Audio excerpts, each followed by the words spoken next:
Et nous recevons maintenant dans ce journal et sur ce plateau M. Seny Ganem Touré. Bonsoir Seny Ganem Touré. Bonsoir. Comment vous vous présenteriez?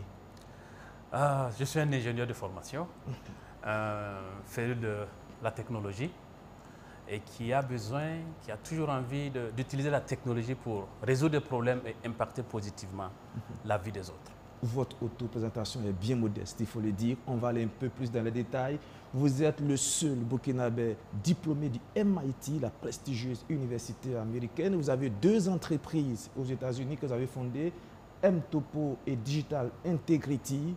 Vous avez développé des solutions d'identification pour les États du Connecticut et du Rhode Island. Rien que cela, vous êtes un spécialiste de la télécommunication. En Afrique, vous avez traîné votre bosse partout, pardonnez-moi de ces termes que j'emploie. Au Gabon, vous avez lancé le réseau 4G et contribué à la mise en place de la fibre optique.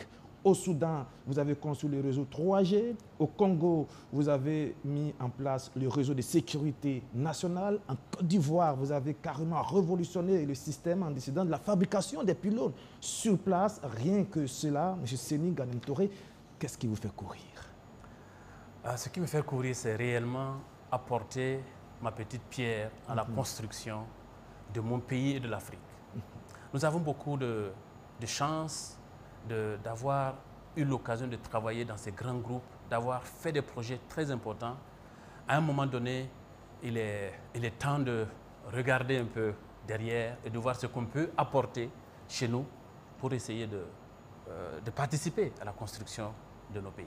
Quand vous dites chez nous, c'est bien sûr dans toute l'Afrique, mais particulièrement au Burkina Faso. Je note que vous êtes le président du comité scientifique de l'association burkinabé des professionnels des métiers des télécommunications et assimilés, c'est ça?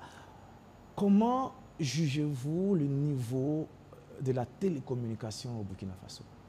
Il faut dire qu'on est en retard. Il faut dire qu'on est en retard. Ailleurs, on est déjà en train de penser à la 6G. Nous n'avons pas encore la 5G. Nos réseaux sont à améliorer. C'est comme ça que je qualifierais un peu, pour être un peu réservé, la qualité de nos réseaux et de notre infrastructure de télécommunication. Il y a beaucoup de travail à faire.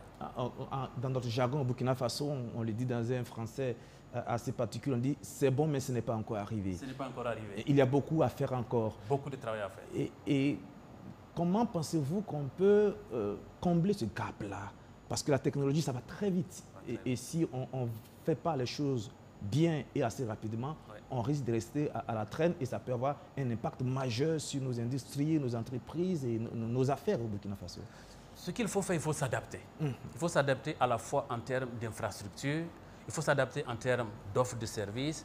Il faut aussi que la régulation s'adapte, il faut que ceux qui contrôlent s'adaptent pour essayer de mettre les éléments en place pour que la qualité soit là. Ça va très vite, il faut aller aussi vite que les autres. Alors, vous êtes un technocrate, vous n'êtes pas un théoricien.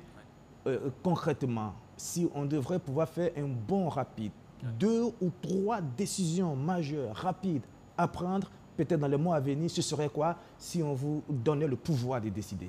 Si on me donnait le pouvoir de décider au niveau des télécoms, je m'assurerais que la transmission est d'un très bon niveau et accessible à tous les opérateurs. Ça, c'est la première chose. La deuxième chose, je m'assurerai qu'on contrôle la qualité sérieusement et qu'on aide les opérateurs à aller de l'avant.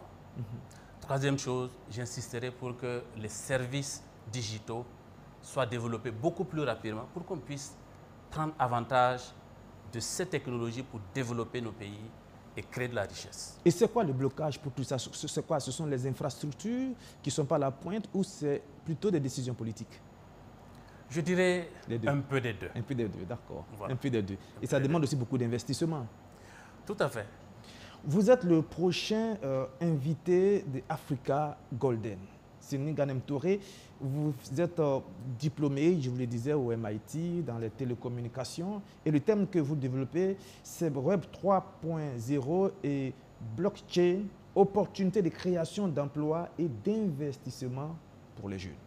Exact. Et là, comment les jeunes peuvent investir ou s'investir dans ce système-là? C'est ce que vous allez développer. Déjà, à quoi on devrait s'attendre au cours de cette conférence?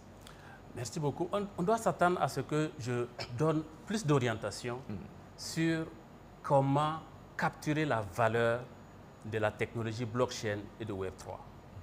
Parce que chez nous, blockchain égale crypto-monnaie, ce qui est faux déjà. Et ensuite, on exploite un tout petit bout de la crypto-monnaie elle-même, sans compter de tous les autres cas d'utilisation de la blockchain. Donc, mon objectif au cours de cette conférence, c'est de développer d'abord ce que c'est et de mettre sur la table toutes les opportunités que les jeunes, les investisseurs, les professionnels peuvent saisir sur la blockchain et sur Web3. Je dirais que Web3 et la blockchain, ça va avoir le même impact, sinon plus, que l'Internet.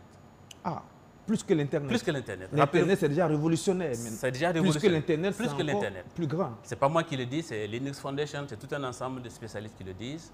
Et si on se rappelle bien, Internet dans les années 90, c'était un terme fantomatique qui n'intéressait presque personne, qui était entre les mains des docteurs.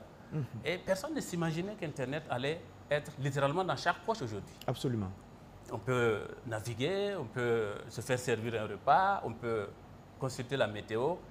Les spécialistes pronostiquent que la blockchain va avoir un impact d'une magnitude similaire, sinon plus. Et si on regarde entre 1990 seulement et à ce jour, si on compare cet impact à Internet, il faut qu'on se mette au travail pour une fois tirer profit de cette technologie. Pour ceux qui nous regardent et qui se disent, mais c'est quoi le blockchain? Qu'est-ce que vous leur diriez? Pour une définition simple, c'est une technologie de stockage et de transmission de données. D'accord. Et les données sont organisées en blocs. Ces blocs sont chaînés par des formules cryptographiques, c'est pour ça qu'on appelle blockchain. D'accord. Voilà. Je pense que tout cela sera beaucoup plus et mieux détaillé le jeudi 28 mars prochain.